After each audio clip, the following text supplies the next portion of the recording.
दर्शक बंधु एही भली ज्ञानवर्धक जिनिस प्रतिदिन जानिबा पाई आपण आमर एही चैनल को एबे ही सब्सक्राइब करंतु एवं पाखरे थिबा घंटी को दबाई दियंतु। दर्शक बंधु शनि भगवान को न्यायर देवता बोली कुहा जाए। जदि शनिदेवंकर कौनसी राशिर जातक उपरे खराब नजर पड़ जाए तेबे सही राशिर मनीष निजर सबु समस्या को ही सजाड़े संपूर्ण जीवन कटि जाए। जदि शनिदेवंकर कृपा दृष्टि पड़ जाए तेबे सही मनीष बहुत कम परिश्रम रे निजर जीवन रे सबु प्रकारर सुखर प्राप्ति करि थाए। तेबे सही ठारे माता लक्ष्मी को धनर देवी बोली कहा जाए एवं प्रत्येक मनीष यह चाही थाए जे ताहार उपरे माता लक्ष्मींकर अपार कृपा बनी रहू बोली, जेमिति कि तार जीवन रे केबे भी सुख समृद्धिर अभाव न रहू। ज्योतिषंकर अनुसार ग्रह मानकर चलन कारणरू एभली महासंयोग बनुछि। आसंता काली ठारू माता लक्ष्मी और भगवान शनिदेव एका सहित किछि राशि मानकर उपरे प्रसन्न हेबे, जहा फଳରେ ସେହି राशि मानकर भाग्य एबे चमकिबाकु जाउछि। एही राशि मानकर भाग्ୟରେ हेबाकु थिबा लाभ विषय रे आज आमे आपणकु एही वीडियो रे कहिबु। तेबे आपणकु अनुरोध अटे जे आपण एही वीडियो को मन ध्यान देई शेष पर्यंत निश्चय देखंतु एवं शनिदेवंकर कृपा पाइबा पाई एही वीडियो को जल्दी जल्दी सांग मानकर सहित निश्चिंत भाव में शेयर करंतु। तेबे चलंतु आरंभ करिबा। तेबे दर्शक बंधु सर्वप्रथम राशि हेउछि मेष राशि। एही मेष राशिर व्यक्ति मानकर खराब समय एबे शेष होई सारिछि। एही राशिर व्यक्ति मानकर उपरे शनिदेव निजर कृपा दृष्टि रखिबे। एही राशिर व्यक्ति मानकु मान सम्मानर प्राप्ति हेब। आगामी समय रे आपणकु सफलता हासिल हेबार जोग मध्य बनुछि। यह सहित स्वास्थ्य संबंधित समस्यारू मुक्ति मिली पारिब। आपण माने निजर शत्रु मानकर उपरे विजय लाभ करिबे। घर परिवार रे खुशीर वातावरण लागी रहिब। दर्शक बंधु आगामी राशिटी हेउछि कर्कट राशि। एही कर्कट राशिर व्यक्ति मानकर उपरे शनि महाराजंकर कृपा दृष्टि लगातार भाव में रहिब।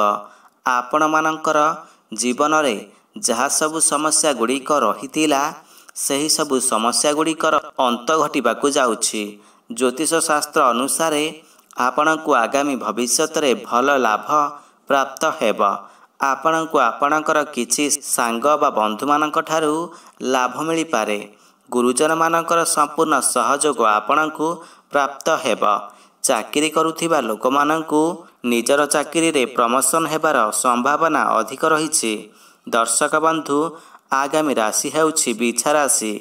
एही राशि रे सबु लोकंकु आसुथिबा आगामी समय रे मन चाहुथिबा चाकरी मिलिब।